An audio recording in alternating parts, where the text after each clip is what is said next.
22 is up, violence is up, firearms are up. There's a whole bunch of different classes. You're going to see a significant increase this year. Now, how that plays across the country, we don't know yet, but we have a pretty good idea in relation to ours. This is exactly what we said when we stopped this a year ago, and unfortunately the 2 homicides, tragic as they were in at Chinatown, and we redeployed our resources.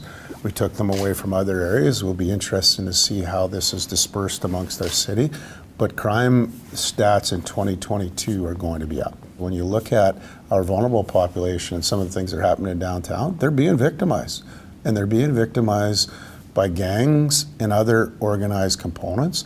And that's what I have said for a while, and a lot of our police service members have said, the whole houseless, homeless that we put in here, there's a lot of criminal activity going in relation to the people taking advantage of them.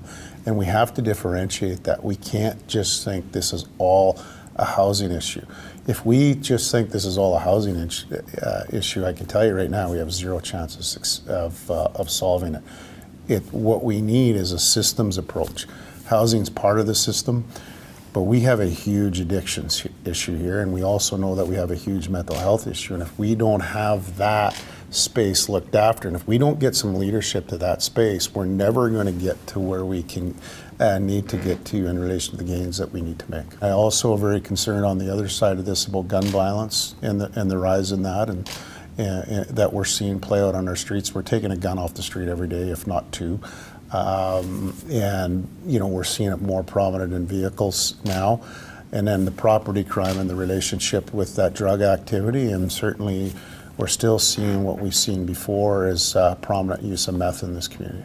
Our police commission is extremely strong, diverse, represents the community. It's got lawyers, it's got all different HR perspectives, different things, business. It's got vulnerable experience, lived experience, Indigenous experience. Those are the things. Diversity makes us stronger. The problem is why, when you think about this, we've been asking for these changes for 4 years. And they come. And both parties started with one government, the other government finished it. And now all of a sudden we're concerned about it. I don't get that. That's what I mean by politicization. Stop making us the political wedge. This was a plan that both governments, I've dealt with pretty much every stripe of government over the last course of my years.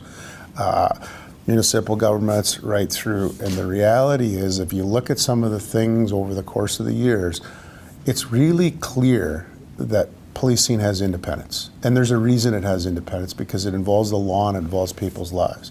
We need to maintain the independence.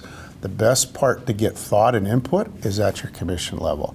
When it comes to operations, the police chief has to be accountable for that, and the service have to be accountable for that.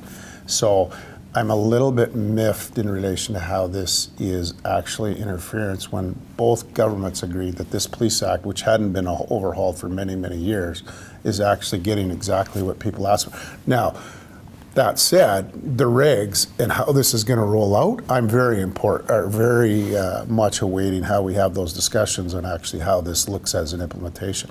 But we don't even know that yet. But we're actually pushing back, and we're trying. Some are trying to make it about money.